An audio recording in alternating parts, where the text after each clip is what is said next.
Salut, je suis Ellie Speaker, c'est moi l'administratrice de cette chaîne YouTube, Le Coin des Auteurs. Et aujourd'hui, je suis avec vous pour une petite vidéo improvisée suite à un problème technique. Donc c'est moi qui vais vous lire un extrait d'un de mes livres.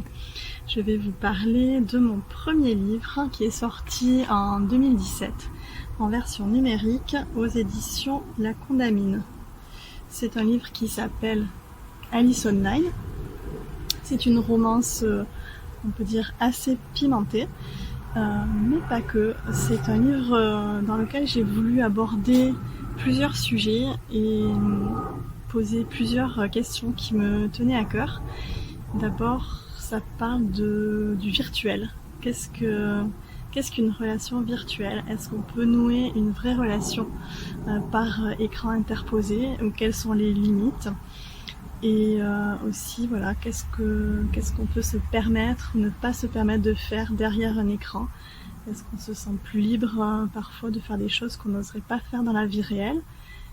Est-ce que ça a des conséquences sur la vie réelle ou pas? Des répercussions en tous les cas. Ça, c'est un des premiers axes que j'ai voulu développer. J'ai voulu parler aussi d'adultère. Donc ça, c'est un sujet qui peut ne pas plaire à tout le monde. Mais voilà, à quel moment est-ce qu'on commence à tromper l'autre, à tromper son conjoint? Qu'est-ce qu'on peut considérer comme tel? Avec justement toujours cette question du virtuel en filigrane. J'ai voulu parler aussi d'estime de soi, de l'image qu'on peut avoir de soi-même, notamment dans des périodes pour les femmes, un petit peu particulière autour de la grossesse, de la maternité, quand le corps se transforme. C'est une autre des questions que j'ai abordées au sein de ce livre. Je n'y apporte pas forcément de réponse à toutes ces questions. Moi, je pense que mon rôle en tant qu'auteur, c'est de vous raconter une histoire. Donc je vous raconte l'histoire d'Alice, une jeune femme, jeune maman, qui est en couple depuis très longtemps, pour qui ça ne va pas très bien, parce que suite à sa grossesse, dans son couple c'est un peu compliqué, au travail c'est aussi très compliqué, et donc il va s'évader un petit peu sur le virtuel, en découvrant les sites de discussion en ligne. Voilà.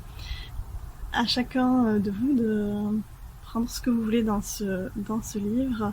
S'il vous fait vous poser des questions, l'objectif est atteint.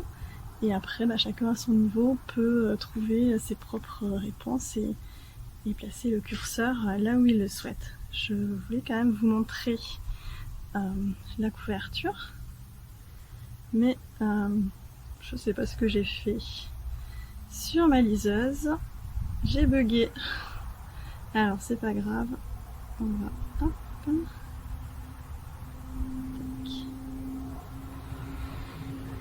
Voilà. Donc ça c'est la couverture en noir et blanc, Alice Online. Et l'extrait que je vais vous lire, il se situe au chapitre numéro 4, qui s'appelle « Où l'idée fait son chemin ».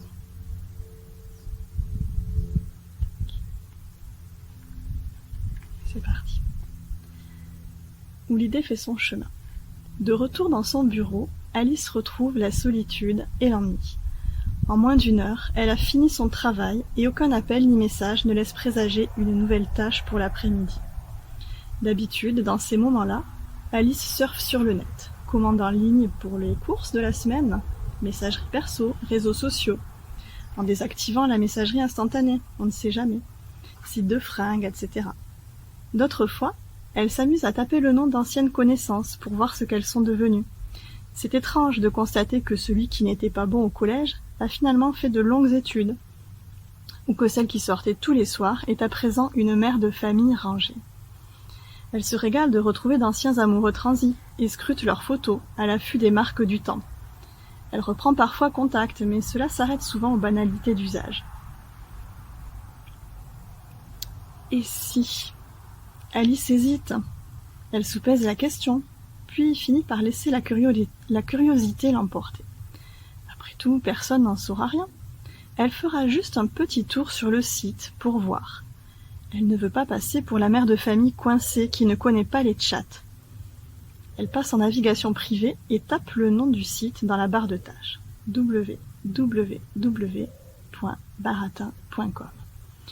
Aussitôt, une fenêtre s'ouvre et lui propose de s'inscrire ou d'entrer en tant que simple visiteur. Alice choisit bien sûr la deuxième option. Un pseudo ? Peu inspirée, elle regarde autour d'elle et avise la plante offerte par Tessa, un Dracena. Parfait, cela fera l'affaire. Date de naissance, quelques mois de moins pour brouiller les pistes. Localisation, Paris, c'est assez vaste, non ? On ne lui demande rien de plus, ni adresse mail, ni numéro de téléphone, ni même une photo. Son anonymat est donc préservé. Au moment de cliquer sur Entrée, Alice sent l'excitation monter. Que va-t-il se passer maintenant ? Sera-t-elle déçue par l'expérience ou découvrira-t-elle au contraire les attraits insoupçonnés des discussions en ligne ? Une fois sur le chat, elle a à peine le temps d'en comprendre le fonctionnement que déjà une icône en forme d'enveloppe lui indique qu'elle a 8 messages. Surprise, elle s'empresse d'ouvrir le premier, un simple coucou, enfin CC, qui doit vouloir dire coucou en langage SMS. Alice se demande quoi répondre. Cette manière d'aborder les gens manque cruellement d'originalité. Puis elle finit par se lancer, en s'adaptant chaque fois à son interlocuteur. Au fil des questions, elle se réinvente. Développe une personnalité imaginaire, un passé. Jeune mère divorcée, elle travaillerait à mi-temps dans une boutique et s'ennuierait l'après-midi. Elle cherche les mots pour se décrire avantageusement. Petit à petit, son histoire s'étoffe. Elle ajoute des détails. Un goût prononcé pour les concerts, des envies de voyage, un rêve de vivre à l'étranger. C'est jubilatoire d'entrer dans la peau de cette autre femme, cette Dracena libre et entreprenante. Elle trouve difficile de suivre les conversations qui s'entremêlent. Elle ne s'attendait pas à être contactée par autant d'hommes, et même par quelques femmes, aux messages desquels elle ne donne pas suite. Mais en même temps, ces demandes qui pleuvent ont quelque chose d'exaltant. Tout comme Tessa, elle se sent désirable et désirée. Alice se prend au jeu, et elle ne voit pas le temps passer. Certains écrivent bien, d'autres multiplient les fautes. Certains sont polis, d'autres presque agressifs. Ceux-là sont éliminés d'office. Alice a vite trouvé le bouton « Supprimer la conversation ». Certains prennent leur temps, quand d'autres lui font carrément du rentre-dedans. Alice calme ces derniers rapidement, en expliquant qu'elle ne cherche pas d'aventure. Mais une part d'elle-même se pose 1000 questions. Jusqu'où ce petit jeu pourrait-il aller ? Est-ce que cela lui plairait ? De pousser plus loin ces conversations ? C'est sur ces questions que je vais vous laisser en essayant d'imaginer la réponse. Et si vous voulez en savoir plus, n'hésitez pas à lire le livre qui est disponible sur tous les sites de vente en ligne de livres numériques. Ciao! Merci pour votre écoute.